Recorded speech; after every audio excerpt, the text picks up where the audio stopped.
Well, what do I do now? I like to sleep late and I don't like working. Critics, pundits, and fans all try to parse the man, sometimes from surprising corners. Republican Congressman Paul Ryan has called Stewart the funniest man in America, while New York Times columnist Paul Krugman accused Stewart of ruining his brand by dismissing the idea of a $1 trillion coin.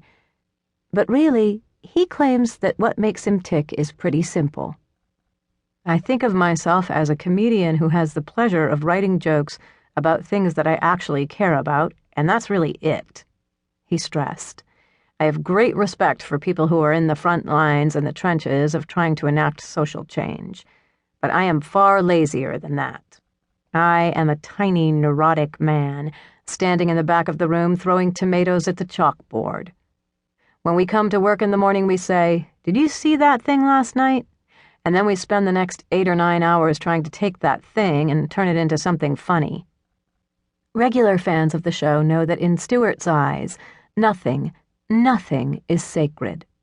His rapid-fire wit often paints him into corners with people who have every reason to be offended, but luckily, they're laughing their asses off instead of being outraged. Stewart was a frequent guest on The Larry King Show, and he liked to poke fun at the host while pointing out societal hypocrisy and expounding on the current topics of the day.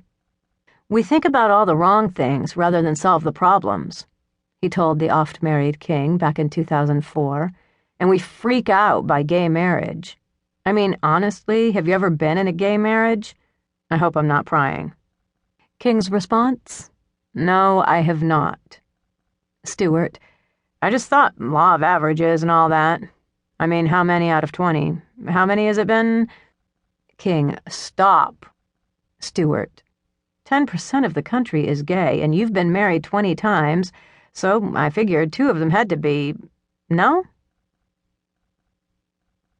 Stewart couldn't stop being funny if he tried.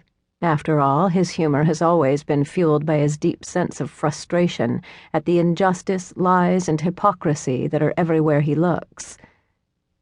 "I'm attempting to scratch an itch, and I want to make humor about things I care about," he said.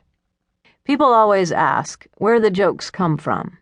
Really, they come from a place of pulling your hair out, seeing things that make you cringe, and wanting to turn that into something that will make you laugh." At the same time, he has no tolerance for self-analysis or a woe-is-me attitude, which is perfectly understandable since being constantly attuned to something you could feasibly turn into a quick laugh and ego boost can't help but turn your view outward, at least when you're in front of an audience.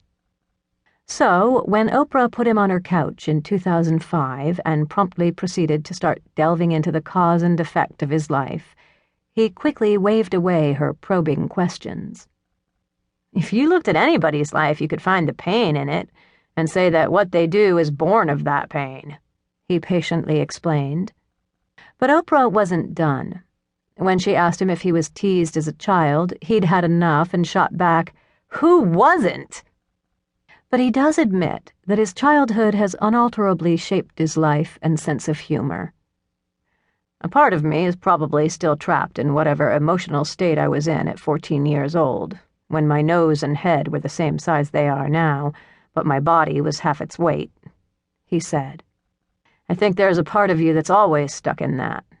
And when you look in the mirror and you evaluate what you're doing, it's always fractionally coming from that perspective." While other comics with similar physical shortcomings may have woven an entire lifetime's worth of routines around their imperfections, Stewart differentiated himself by steering away from it. Sure, he'll allude to his height and ethnic background every so often, but it's clear he finds it tedious to dwell on them. After all, his is a very specific type of comedy. No pratfalls, no physical pranks. Stewart's brand of comedy emanates 100% from his brain. And he's certainly found the perfect forum sitting behind the Daily Show news desk. While he will occasionally rail against the iniquities of the world away from his Daily Show pulpit, for the most part he keeps a very low profile and is extremely private and protective of his personal life.